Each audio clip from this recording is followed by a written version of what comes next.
जैसे कि हमने प्रीवियस एपिसोड नंबर 6 में देखा था कि विल टावर के अंदर इंटर हो जाता है, जहाँ पे पहले तो उसे कोई मागी वेंडर चूज नहीं करता, लेकिन बाद में उन्हें एक और मौका दिया जाता है जहाँ विल सभी मॉन्स्टर को डिफीट करने में कामयाब हो जाता है। तभी उसे सब मागी वेंडर ब्लेसिंग देने लग पड़ते हैं। विल के पास ऑप्शन होता है कि वो किसी भी फिक्शन में जा सकता है। जैसे विल एल्फेरी का नाम लेने वाला होता है तभी वो चैप्टर एंड हो जाता है। यहाँ पे स्टोरी वहीं से कंटिन्यू होगी। अगर चैनल पे पहली बार आप आए हैं तो चैनल को लाइक और सब्सक्राइब जरूर कर देना ताकि ऐसी रेगुलर वीडियो आप तक पहुंचती रहे। तभी जैसे अपना विल फेरी का नाम लेने वाला होता है, पीछे से आवाज आती है रुको, ये और कोई नहीं, ये होता है क्रेटस। वो कहता है कि इसने जो भी स्पेल यूज किया उसे मैजिक नहीं कह सकते। टर्मिनेलियन इंसिडेंट के दौरान विल ने टावर को प्रोटेक्ट किया जिसकी वजह से विल आई टावर पे है। लेकिन मेरा ये क्वेश्चन है, क्या विल इस काबिल है कि उसे किसी फिक्शन में जगह दी जाए? नेक्स्ट मिल फेरी उठ खड़ी होती है, रो कहती है क्या तुमने नहीं देखा कि विल ने स्पेल कास्ट किया? वो कहता है हाँ मैंने देखा कि विल ने स्पेल कास्ट किया,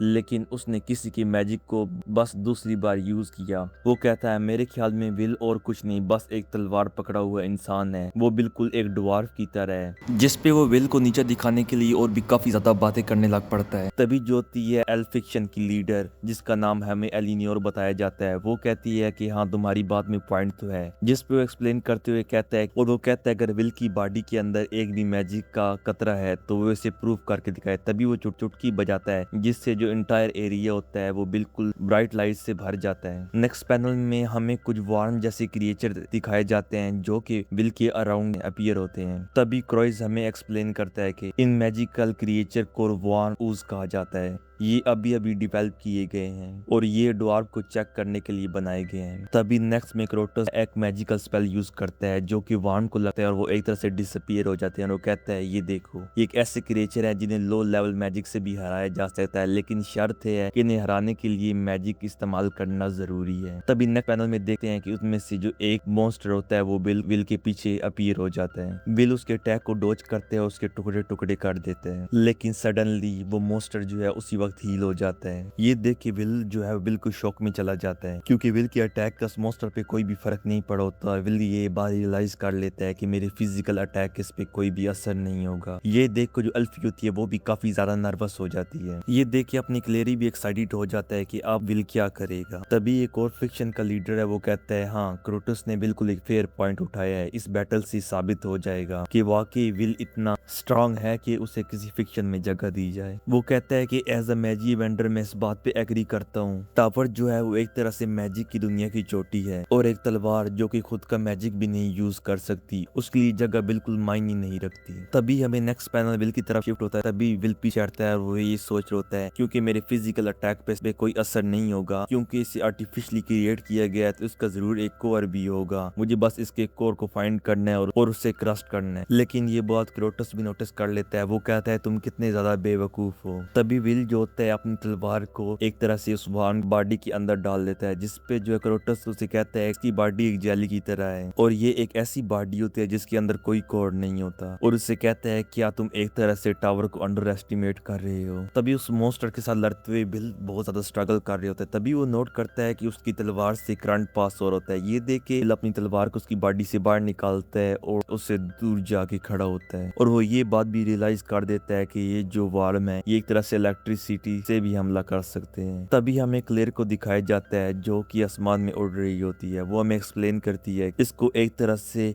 ड्वार्फ के लिए बनाया गया था और वो कहती है कि टावर की क्रिएशन हमेशा से कमाल और अजीम रही है। तभी हमें दोबारा सीन विल की तरफ दिखाया जाता है जो कि पूरी तरह थक चुका होता है। सिर्फ वो ही नहीं बल्कि हमें कुछ और मेज को भी दिखाया जाता है जो कि विल को देखे बहुत ज्यादा परेशान हो रहे थे और वही सोचते हैं अगर हम मैजिक कास्ट करें तो एक तरह से विल हमारा मैजिक यूज करके इन्हें डिफीट कर सकता है। लेकिन वो जैसे अपनी मैजिक को यूज करते हैं विल की हेल्प करने के लिए, तभी हमें वहाँ पे एक बहुत बड़ा धमाका दिखाया जाता है। तभी क्रोटस कहता है कि ऑडियंस का टाइम ऑलरेडी खत्म हो चुका है और ये सिर्फ एक ट्रायल है, वो भी विल को जज करने के लिए। तभी हम देखते हैं ऑडियंस के एरिया जहाँ से शियोन आगे आता है और वो कहता है कि ये किसी तरह से भी एक ट्रायल की तरह नहीं लग रहा। नेक्स्ट में हमें दोबारा सीन जो है विल की तरह शिफ्ट होते हुए दिखाया जाता है। तभी विल मॉन्स्टर से काफी दूर जाते हैं और फिर उस पे अटैक करके उसको कई पीसेस के अंदर काट देता है। लेकिन इतना करने के बाद भी कुछ ही देर में वो मॉन्स्टर फिर से रीजनरेट हो जाता है। इसके बाद एक और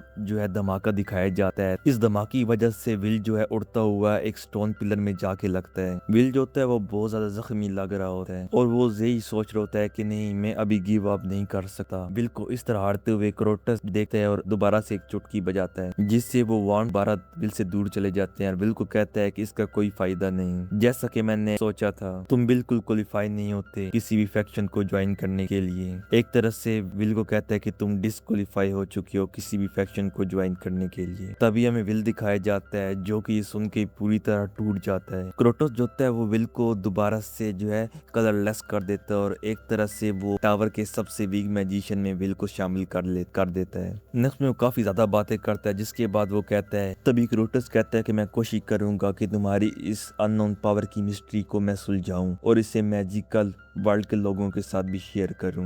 तभी कैरियोड क्राटस से कहते हैं, मुझे लगता है कि तुम्हें अपनी लैब के लिए एक और चूहा मिल चुका है। जिसपे वो कहने लग पड़ता है कि मैं इंतजार करूंगा कि तुम जल्द से जल्द 5 एलिमेंट की मिस्ट्री को सुलझा सको। कैरियोड के विल को चूहा कहने की वजह से अपनी जो है अल्फेरिया बहुत ज्यादा गुस्सा हो जाती है, जिसपे कैरियोड रियलाइज करता है। वो कहता है, मेरे पास बिल्कुल भी टाइम नहीं है अल्फेरिया की मुंह लगने का। अल्फेरिया कहती है कि क्राटस, क्या हम ऐसी बातें डिस्कस करने के लिए आए थे? विल वो हैरानी से सिर्फ अल्फेरिया को देखी जा रहा होता है। तभी थंडर फिक्शन का लीडर कहता है, क्या तुम सब इडियट्स हो? तुम सब के पास एक और मौका है अपने आप को साबित करने का। तभी विल कहता है, क्या आप कलेक्ट बताती है कि नॉर्मली जो नेक्स्ट फेस्टिवल होता है यानी कि नेक्स्ट ब्लूम वो हाफ अ ईयर के बाद आता है, लेकिन अभी फिक्शन को काफी न्यू मेंबर चाहिए क्योंकि टर्मिनेलिया की वार में बहुत से मेंबर जो है वो मारे गए हैं, इसलिए वो इवेंट जो है आज से एक हफ्ते के बाद होगा और इसमें वो सब लोग शामिल होंगे जो आज सिलेक्ट नहीं हो पाए। और विल ये सोच रहा होता है कि मुझे सस्पेंड कर दिया गया, मुझे सिवाय खून पसीने और दर्द के कुछ भी हासिल नहीं हुआ। नेक्स्ट में मागी इवेंटर काफी ज्यादा बातें करने लग पड़ते हैं। जो भी मेंबर सिलेक्ट हुए थे वो अपने लीडर के साथ वहां से चले जाते हैं। तभी हमें अल्फेरिया को दिखाया जाता है जो भी अभी विल का नाम ही लिए जा रही होती है। तभी क्राटस पीछे देखता है और कहता है, यहाँ से दफा हो जाओ इडियट, तुम सिर्फ यहाँ पे अपनी एनर्जी और टाइम को जाया कर रहे हो। तभी नेक्स्ट में हमें विल और काफी सारे लोगों को दिखाया जाता है जिन्हें आज सिलेक्ट नहीं किया गया, जहाँ पे जूलियस कहता है, क्या सीरियसली हमें एक और मौका मिल रहा है, वो भी सिर्फ एक हफ्ते बाद। नेक्स्ट पैनल में वो ये बात कह ही रहा होता है कि विल उसी वक्त वहाँ पे गिर जाता है। वो कहता है, विल क्या तुम रो रहे हो? विल कहते हैं, कितना अजीब है। वो कहता है, क्या अजीब? विल कहते हैं, हाँ, नो मैटर, कोई फर्क नहीं पड़ता मैं कहाँ हूँ, मैं कौन हूँ, मैं कितनी भी कोशिश कर लूँ, हमेशा कोई ना कोई मेरे रास्ते में रुकावट बन के आ जाता है, लेकिन ऑलराइट, मैं फिर से कर दिखाऊंगा। ये दुनिया मुझे जितना भी गिराने की कोशिश करेगी, मैं उतनी ही ताकत के साथ उन्हें तोड़ने की कोशिश करूंगा। नेक्स्ट में पैनल शिफ्ट होता है थंडर फिक्शन की तरफ। तभी थंडर फिक्शन के एक मेंबर जिसका नाम हमें गिलफोर्ड बताया गया, वो कहते हैं, कितना अनएक्सपेक्टेड था। तभी जियो कहता है, तुम किसकी बात कर रहे हो गिल? वो कहता है कि मुझे लगा था विल की एक तरह से तारीफ करोगे क्योंकि आपको तो ऐसे ही लोग चाहिए ना। जिस पे जियो उसको पकड़ लेता है और वो कहता है कि जब इंसान पूरी तरह टूट जाता है उस वक्त जो उसे शतरंज मिलती है वो और उसे कहीं नहीं मिल सकती।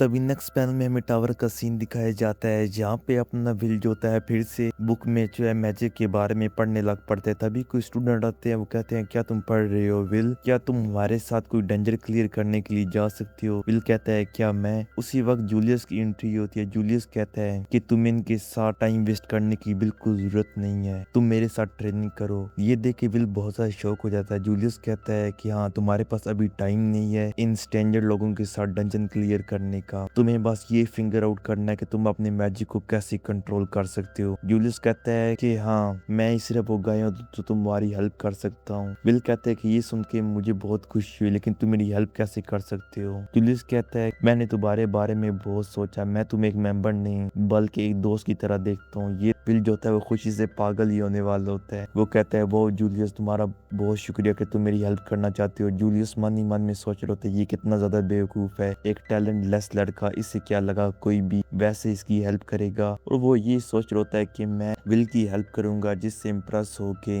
जो है एल्फी वो मुझे अपनी फिक्शन में शामिल कर लेगी। इसके बाद विल को बहुत से भाषण देने लग पड़ता है। कहते हैं, हमारे पास टाइम नहीं है वेस्ट करने के लिए, चलो काम पे चलते हैं। तभी नेक्स्ट में वो दोनों एक ग्राउंड में जाते हैं जो कि बिल्कुल घास से भरा हुआ होता है, जहाँ पे अपना विल फुली चार्ज होता है और वो बहुत ज्यादा कूल लग रहा होता है। और जूलियस से कहता है, जैसे तुमने कहा था मैं आज फुली चार्ज हूँ। और वो जूलियस से ये पूछता है क्या मुझे क्या करना चाहिए। तभी जूलियस उसकी तरफ देखते उसे कहता है कि तुम्हें एक तरह से अपने स्पेल को चार्ज करना होगा। जूलियस अपने मैजिक यूज करता है जिस पे वो कहता है Freeze, Whisper, Quill and Dance, their name is Guardian, their name is Iceberg. तभी ये कहने के बाद वो कुछ फ्रीड गार्डियन को समन करता है। तभी जूलियस विल से कहता है कि ये एक किस्म के लो लेवल गार्डियंस हैं जिसमें जूलियस ने एक बहुत कम अमाउंट में एनर्जी डाली है। इन्हें एक हिट या लो लेवल मैजिक से भी हराया जा सकता है। तभी जूलियस विल से कहता है कि उसे इन गार्डियन से लड़ाई करनी है और इन्हें एक तरह से डिस्ट्रॉय करना है। ये देखिए अपना विल दोबारा से बहुत ज्यादा शौक में चला जाता है और वो जूलियस से कहता है कि तुम्हारा क्या मतलब है। तभी जूलियस कहता है कि 6 साल अकेडमी में पढ़ने के बाद भी तुमने एक लो लेवल स्पेल भी नहीं कास्ट कर पाए। तभी वो विल से कहता है पुराने स्पेल पढ़ने उनको कास्ट करने से ज्यादा इजी है कि तुम अपना एक स्पेल इन्वेंट कर लो। विल कहता है ये बात तो सच है लेकिन मैं ये कैसे कर सकता हूँ। और विल ये सोच रहा होता है कि उसके पास कोई भी मैजिक नहीं है, इसलिए वो दूसरों के मैजिक को यूज करके अपनी स्वॉर्ड को चार्ज करता है। वो पूरी तरह आउटसाइड मैजिक पे डिपेंड है। तभी विल जूलियस से बात करने की कोशिश करता है लेकिन जूलियस उसे चुप होने को कहता है क्योंकि जूलियस को उसकी बात में कोई इंटरेस्ट नहीं होता। तभी जूलियस कहता है कि तुम्हें वो चीज बिल्कुल करने की जरूरत नहीं है जो तुम्हें करना नहीं आती, उसे बस एक सिंपल चीज करनी होगी।